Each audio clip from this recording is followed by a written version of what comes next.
Perkenalkan, nama saya Ahmad Raji Farudin.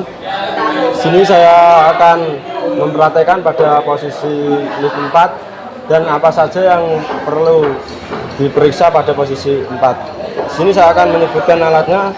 Yang pertama di sini mikrometer ukuran 0 sampai 25 mm. Kemudian jangka sorong ukuran pakai 0,05. Kemudian ada impact, kemudian shock 2 panjang 21, kemudian air gun, kemudian obeng min, kemudian kunci ring rolas 14, kemudian kain majun, kemudian grease atau stempet, kemudian amplas dasar. Kemudian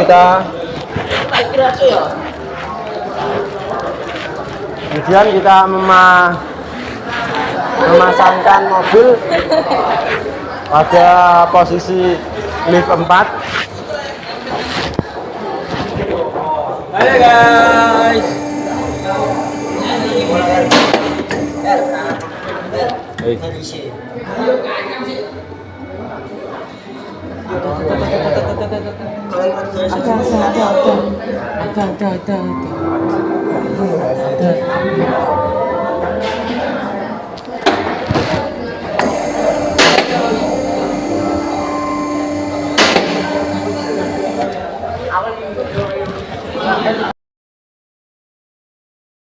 Yang pertama, pemeriksaan pada posisi lift 4, yaitu pertama memeriksa wheel bearing.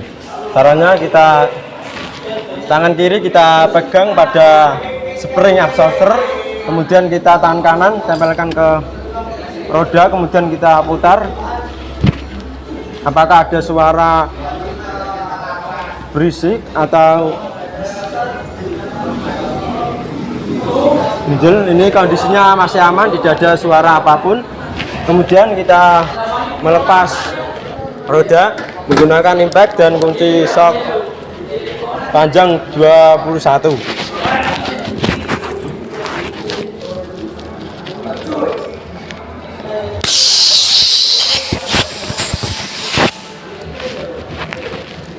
Kemudian kita melepasnya secara menyilang karena ini rodanya berjumlah 4.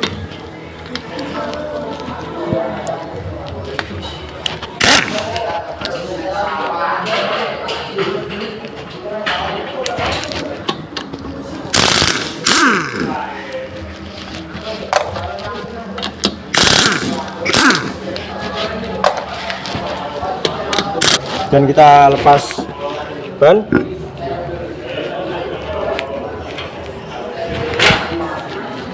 Kemudian kita periksa secara visual apakah kondisi ban luarnya masih bagus atau tidak. Ini kesimpulan masih bagus. Kemudian kondisi velgnya masih bagus, juga tidak ada keretakan. Kemudian kita mengecek pada absorber sini apakah ada kebocoran atau tidak. Di sini masih aman, tidak ada kebocoran. Kemudian kita memeriksa selang pada minyak rem, apakah ada keretakan atau sobek atau tidak layak masih digunakan. Ini kondisinya masih bagus, tidak ada keretakan dan masih bisa digunakan kembali. Kemudian kita melepas kaliper menggunakan kunci ring 14 dan kita membuka.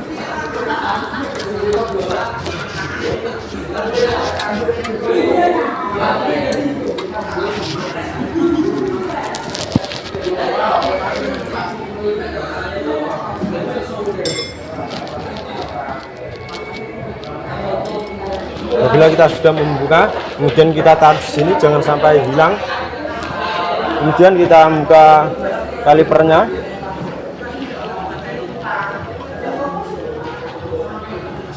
Apabila sudah kita membuka kalipernya, kemudian kita membuka atau mencopot kampas.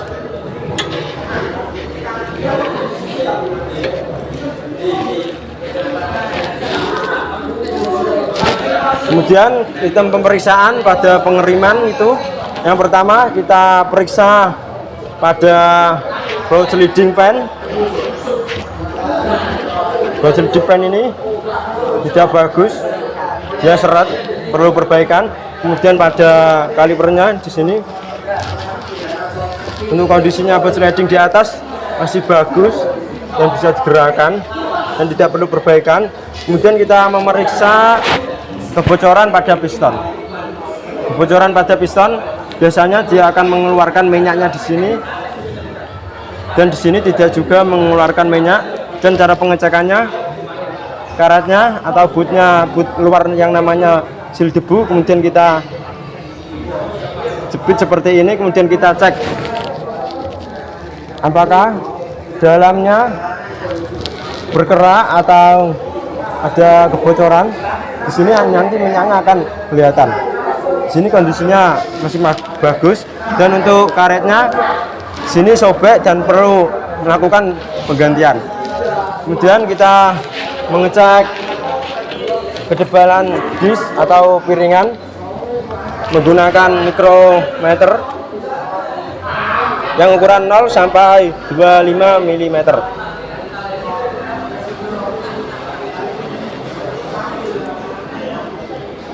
Untuk standar minimumnya yaitu 17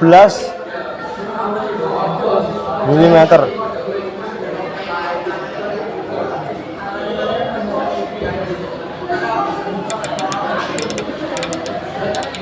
Standarnya 17, minimum 17 cm.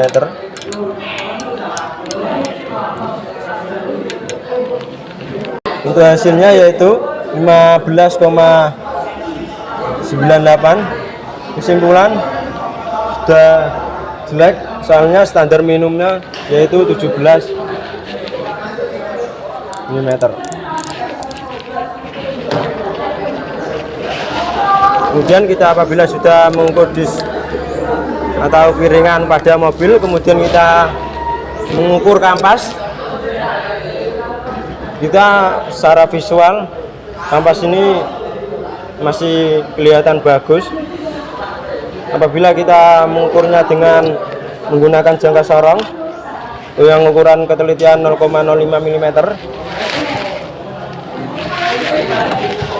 menggunakan 0,05 mm, kemudian kita ukur hasilnya.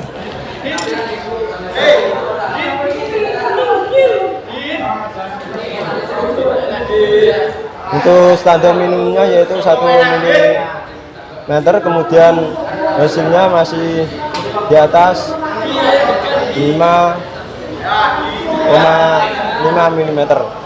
Kemudian posisi 2 di sini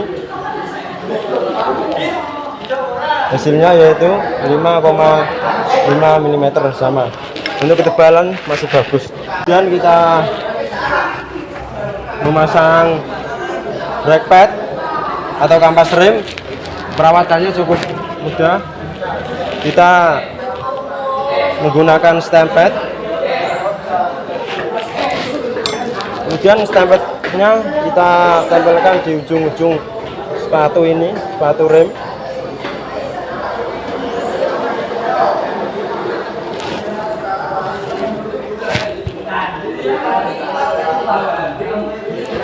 Kemudian kalau ini kan tempatnya di bunderan piston, jadi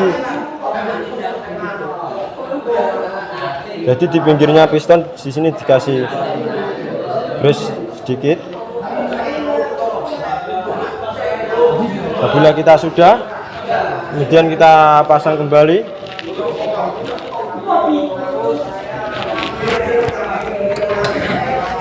Dan kita pasang kembali.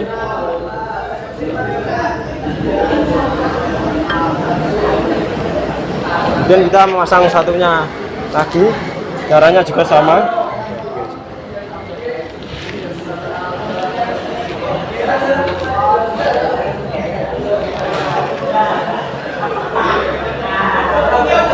Karena ini bersinggungan dengan garis tepi pada kaliper, dan kita kasih. Bila sudah, kita juga terapkan kembali.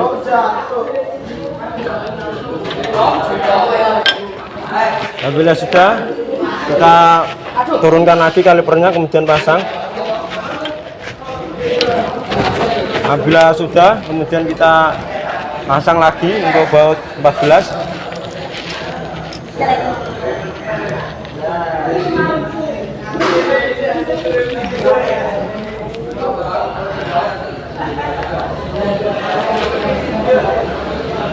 Kemudian kita kencangkan lagi menggunakan rem 14.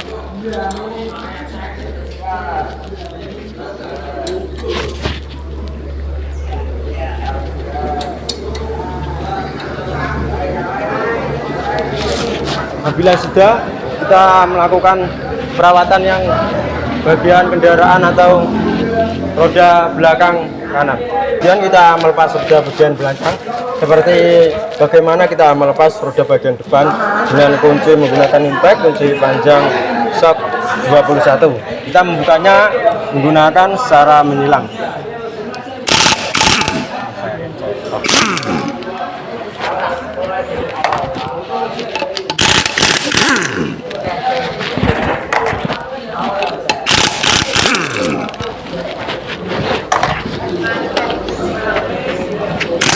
Dan kita lepas roda dan kita troli, kemudian kita cek secara visual kondisi luar ban kendaraan mobil ini.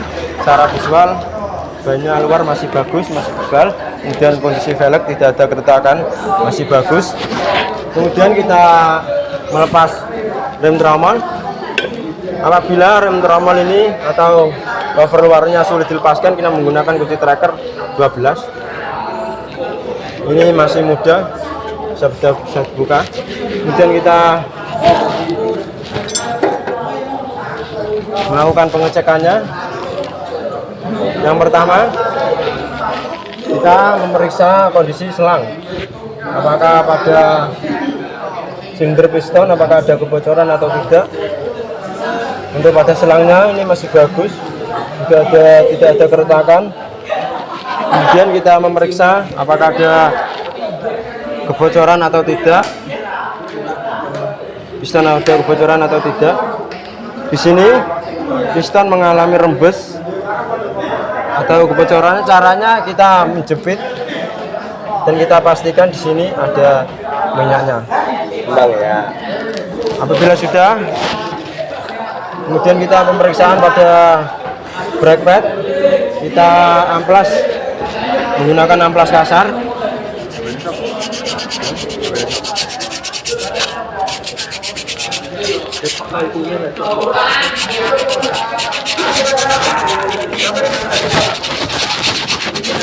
Apabila kita sudah mengamplas, kemudian kita semprot menggunakan air gun.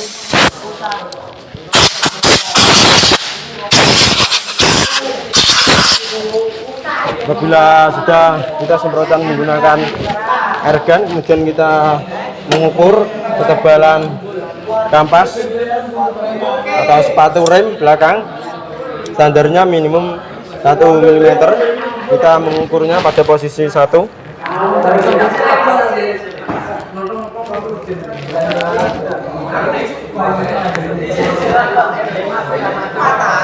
Posisi 1. Hasilnya masih 8,4 mm. Kemudian posisi 2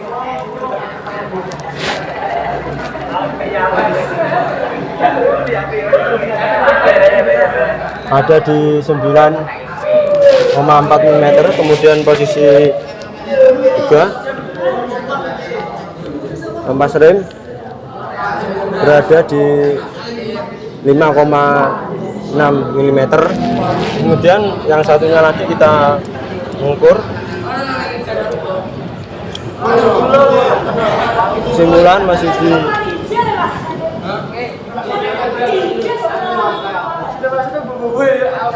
hasilnya yaitu 8,4 mm. Kemudian posisi 2 di 8,2 mm. Kemudian posisi 3 yaitu di 5,6 mm.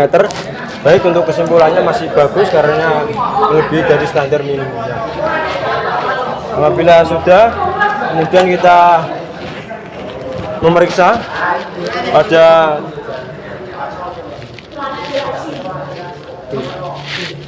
drum brake.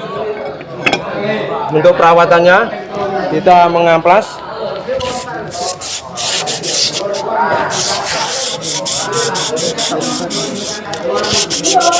Apabila kita sudah membersihkannya atau mengamplasnya, kemudian kita semprot menggunakan air gun. Apabila sudah, kemudian kita mengasih pad pada brake shoe. Caranya kita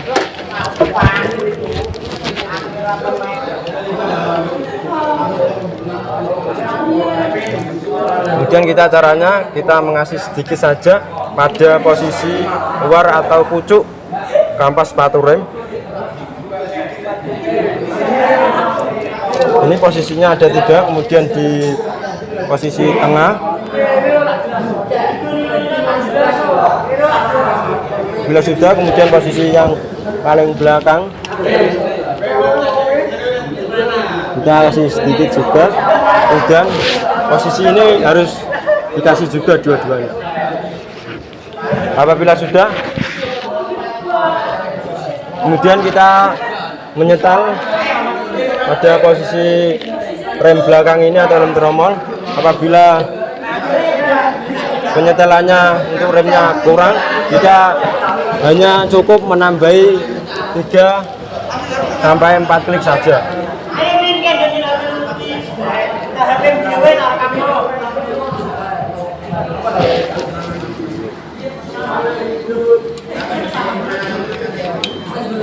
Tiga klik saja, 1, 2, 3.